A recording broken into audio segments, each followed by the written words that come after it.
Good morning, everybody. Good afternoon, wherever you happen to be in the world. Now,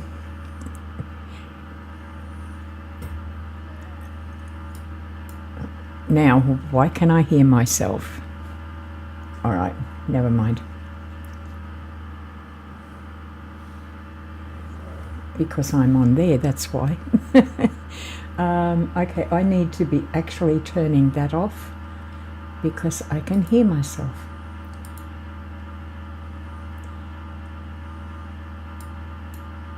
That's a lot better. Okay, I just had the YouTube to see whether I was actually live or on the other thing, so that's what went wrong. Okay, look, hi again, everybody, and welcome to the world according to me, Demi.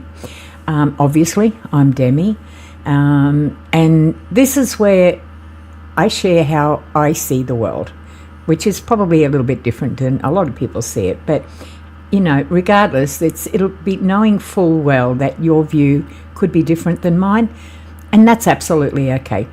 I don't mind that.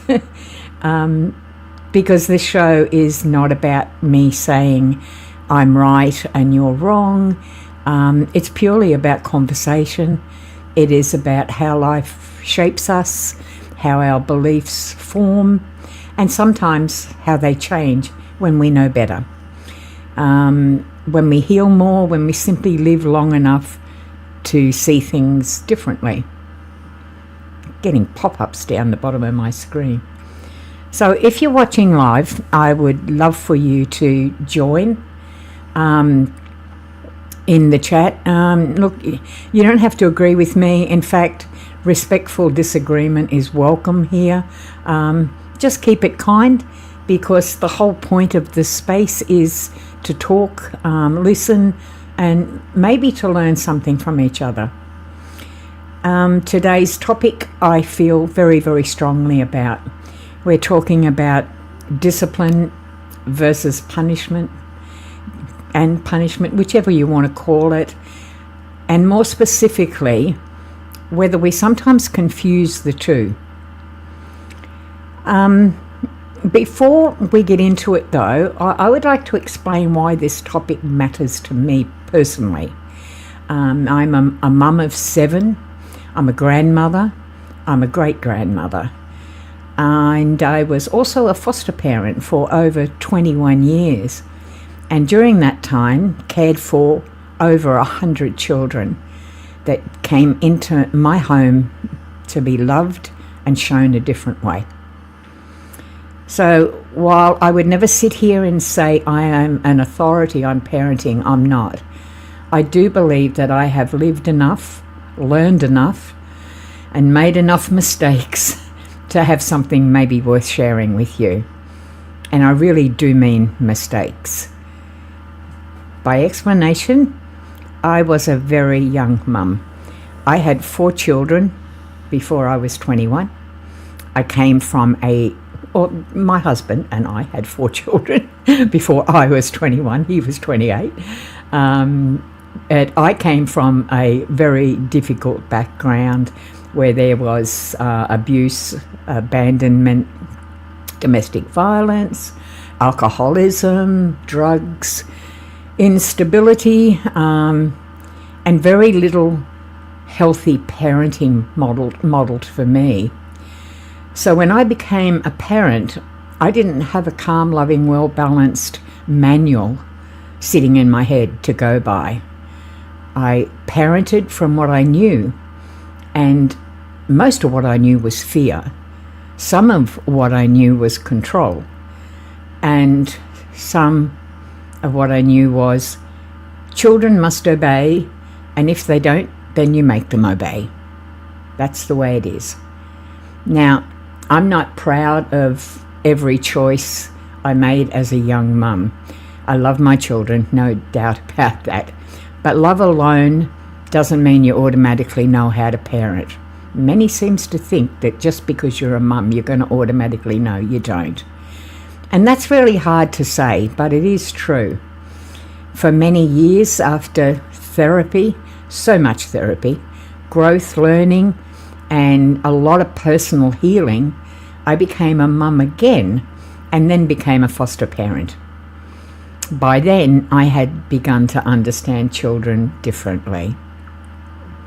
What I learned was about trauma, about behaviour attachment, disability, neurodivergence, fear, regulation, and what children are actually trying to communicate through their behaviour. And I parented very differently this second time around. I had seen the difference. Not perfectly, never perfectly, but clearly. So today I want to talk about that difference. But before I go any further, I would love to ask the live chat. When you hear the word discipline, what comes into your mind? Do you think teaching? Do you think rules? What about punishment? Do you think about being smacked as a child? Just pop a word or a thought in the chat if you feel comfortable doing that. If you don't, that's fine too. There's no judgment here. I know this topic can bring that up for a lot of people. On social media today, I mean, everybody's on it, but I see so many comments online where people will say things like, parents today are just too bloody soft. Kids need discipline.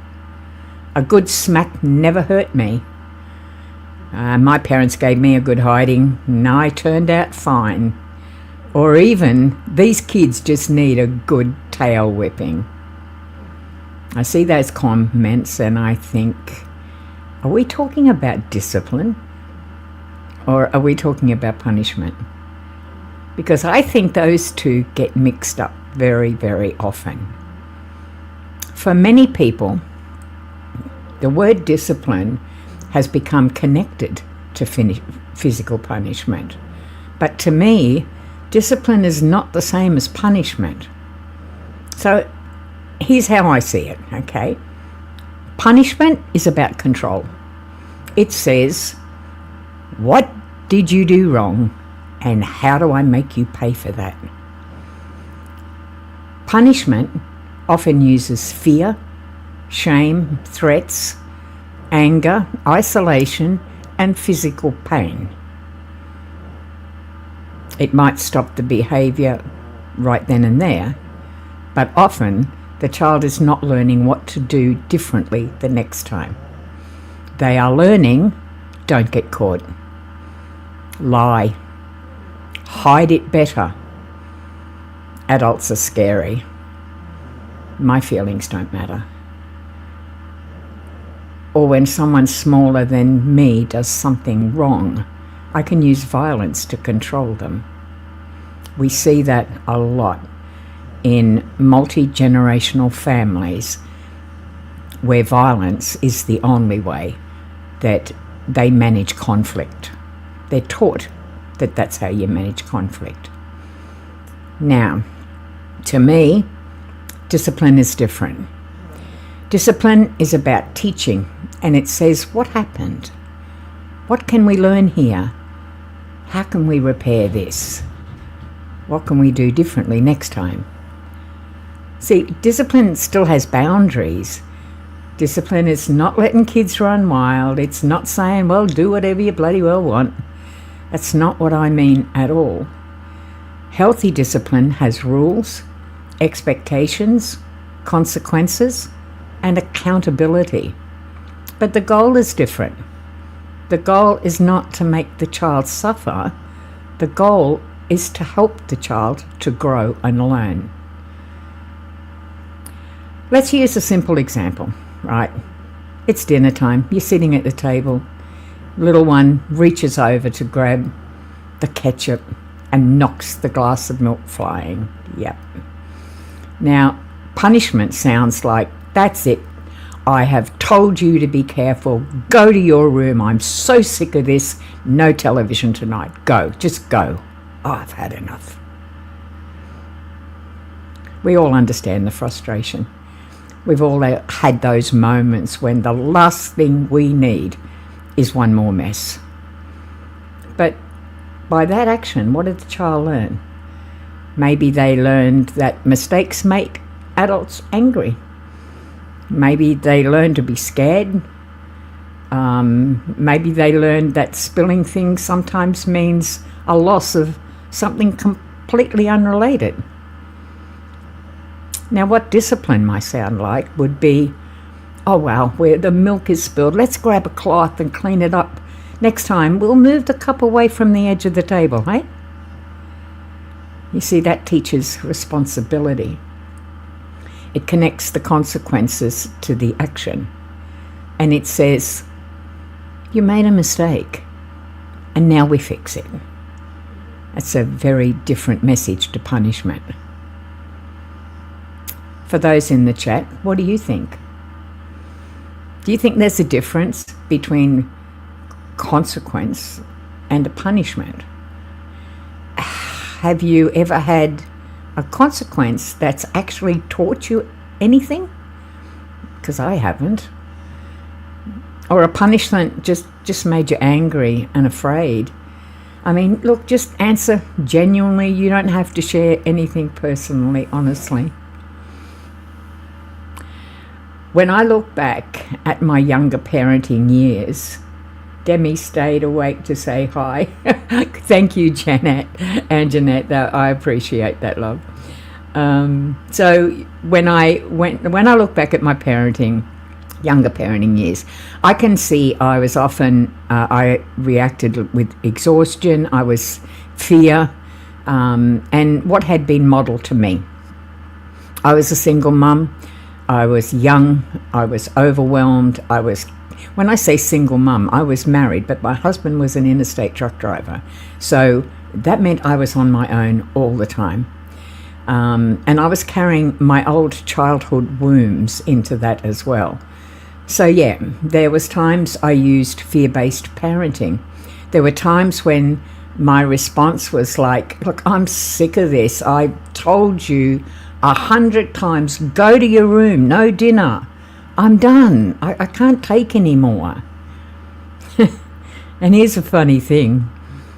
If you've ever been in a situation where you've said to your child, I have told you 100 times to either do something or not to do something, I got news for you.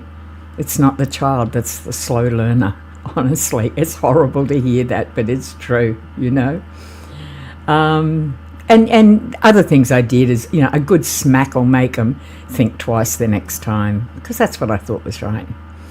And I know some people will say, well, that's how it was done back then. And it was. It's how I did it. But it doesn't mean it was right. And it doesn't mean we can't grow. I guess one of the hardest parts of getting older is looking back and seeing, where could I do things differently? And one of the greatest gifts of getting older is actually being able to say, I know better now. I have learned. I would not do the same way today. You see, this is not weakness, that's growth. I often think of my parenting life as two very different seasons. In my first season, I was young, unsupported, traumatized, and repeating patterns that I had inherited. In my second season, after therapy, learning, fostering, and working with many children from many different backgrounds, I began to parent from a whole different place. More calmly, more intentionally, more rationally. And I started asking things like, what's this child's behavior telling me? What skill am I missing? What trauma am I missing here? Is this child just being damn defiant, or are they overwhelmed? Are they being naughty, or are they dysregulated? Do they need correction, or do they need connection? And please hear me clearly. I'm not saying children should never be corrected. Of course they should. Children need guidance, they need boundaries, and they need adults to say no. They need to learn respect, responsibility, kindness, and self-control. But I believe these things are taught better through connection, through consistency, and logical consequences, not fear, not pain. Here's a simple example. A child forgets to do the dishes, you know. You've had to take one of the children to the doctors or something. You've been flat out all morning and you've just said to the child, for God's sake, just do the dishes. I need them to be done by the time I get home. Well, you get home, you're tired, you're anxious because the child's sick and the dishes aren't done. So here's punishment talking. That's it, you lazy little bugger. I'm sick of telling you. That's it, no phone for the week. Give me the mobile, that's it. Go to your room, I've had enough.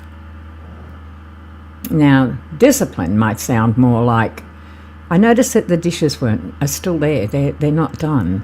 Let's do them now, and tomorrow let's find a reminder so that we're not rushing to get things done. That approach still deals with the problem. The dishes still have to be done by the child. The child still has responsibility.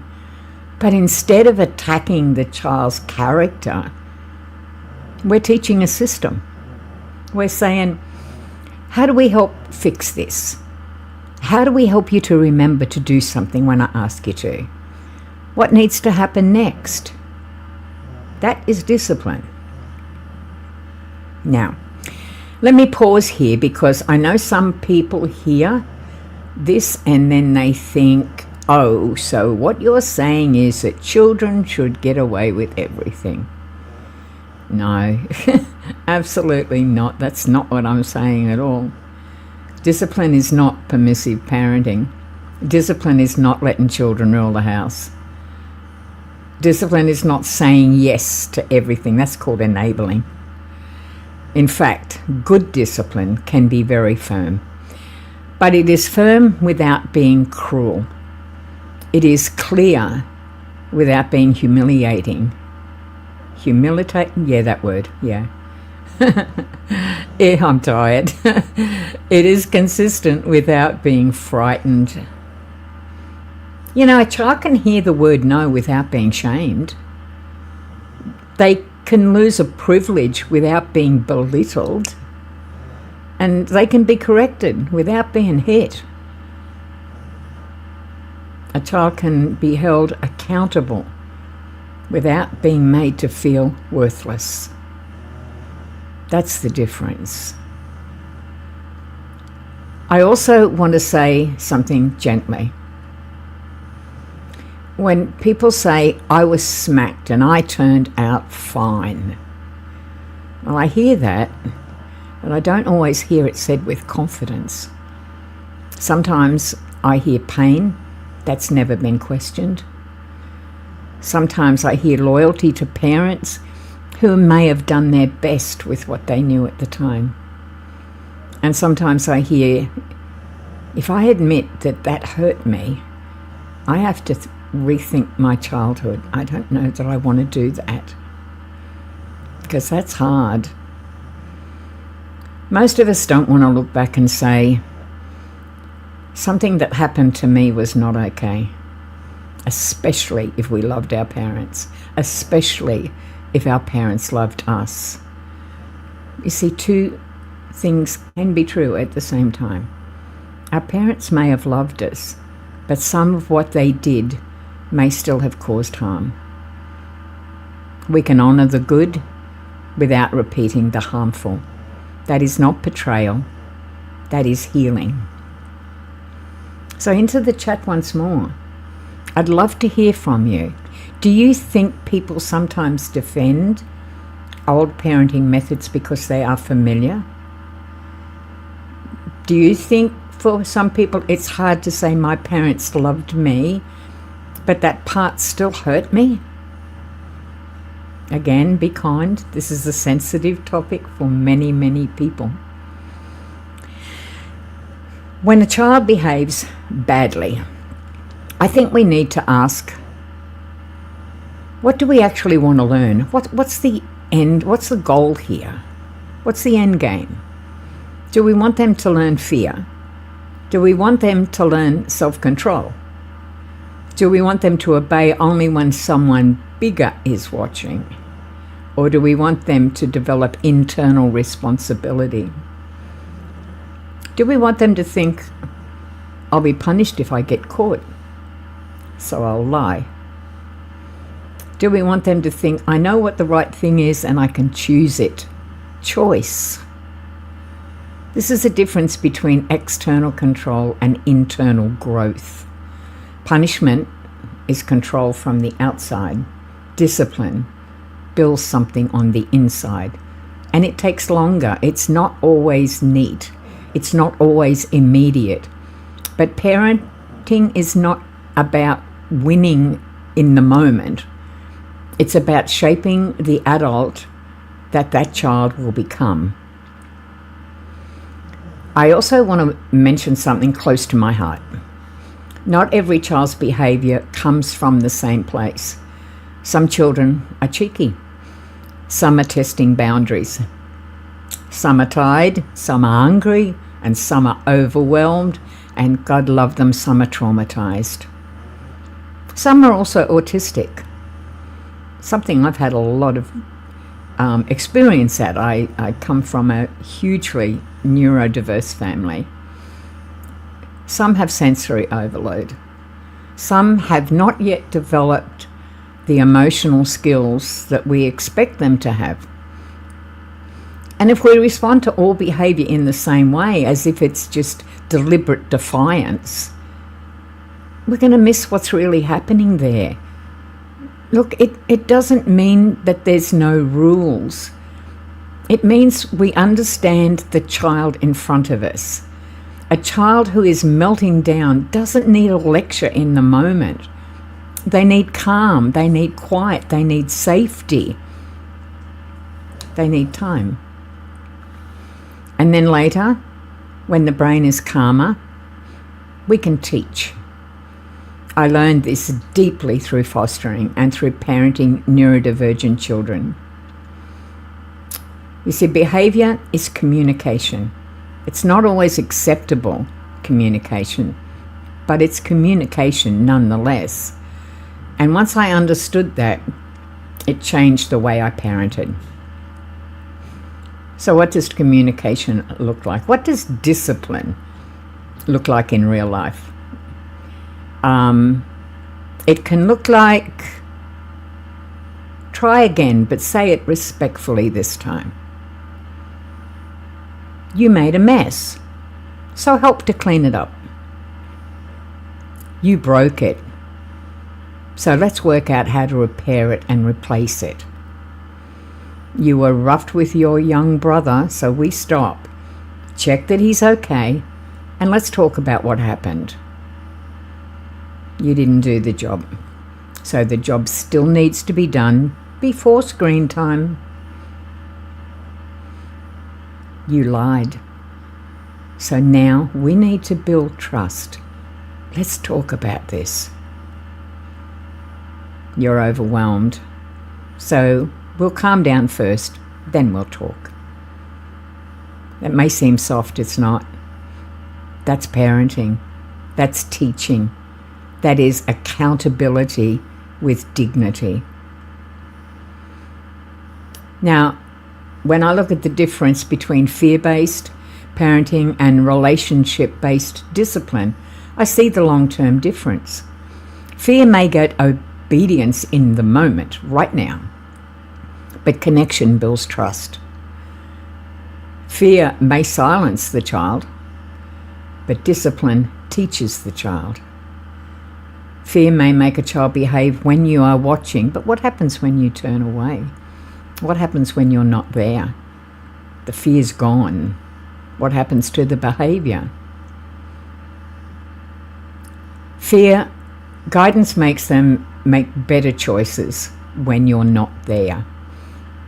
But isn't that the real goal? Not perfect children, not silent children, not children who never make mistakes. Good God, that's how you learn. If I had children who'd never made a mistake in their lives, I'm doing something very, very wrong. But children who grow into kind, capable, thoughtful adults Now, I'd really like to speak to parents and grandparents who may be listening and thinking, I got this wrong. Please don't hear this episode as condemnation. That's just not in my heart, okay? I got things wrong too. You have no idea. And many of us just parented from what we knew at the time. Many of us were exhausted. We were unsupported. We were young. We were traumatized. God, we were overwhelmed. Or we were just simply repeating what had been handed down to us generationally. But we are allowed to learn. We are allowed to apologize. And we are allowed to change. Even with adult children, healing can begin with something as simple and as powerful as, I wish I had known then what I know now. I'm sorry for the times I used fear instead of understanding. I loved you, but I know I did not always get it right. It doesn't fix everything overnight, but it can open a door. And sometimes opening the door is the beginning of a whole new journey. For those in the chat, what do you think helps children grow better? We've discussed it. Fear, punishment, or understanding why something matters. And where do you think the line is between being firm and being harsh or being cruel? I'd really love to hear your thoughts on that. So I guess if I had to sum up today's episode, I would probably say punishment asks, how can I make you pay? And discipline asks, how can I help you learn? Punishment focuses on the past. Discipline focuses on the future. Punishment is control. Control behavior for the moment. Discipline helps build character over time. For me, after raising children across very different seasons in my life, after fostering and after learning, after making so many mistakes, and after seeing the long-term difference, I believe discipline should teach more than it hurts. In a world according to Demi, but now I would love to know, what is the world according to you? Thank you so much for being here today. I hope something made a difference, especially to those parents who are very young and didn't have good role models to help them. And you're just doing the best that you can. I hope this topic can feel, this is a topic people can feel very strongly about. So thank you for keeping any conversation about it in the comments respectful. And if you're watching a replay, please leave your thoughts. So, do you think discipline and punishment are different? Were you raised with physical punishment? Did it help you? Did it hurt you? Or is it too complicated to say? And if you're a parent or a grandparent, a carer, a teacher, a foster parent, or simply someone reflecting on your own childhood, I'd love to hear your perspective on what I've said. So please like, subscribe, and join me next time on The World According to Demi, where we'll be talking about life, people, beliefs, and different ways we all see the world. Next week, I'd like to do a follow-up from this one. I'd like to talk about enabling. We have a world of enabled children. We really need to discuss this. We've got to find other ways of doing this. So until then, please be kind and stay safe. And thank you so much for watching. Appreciate it. Bye for now.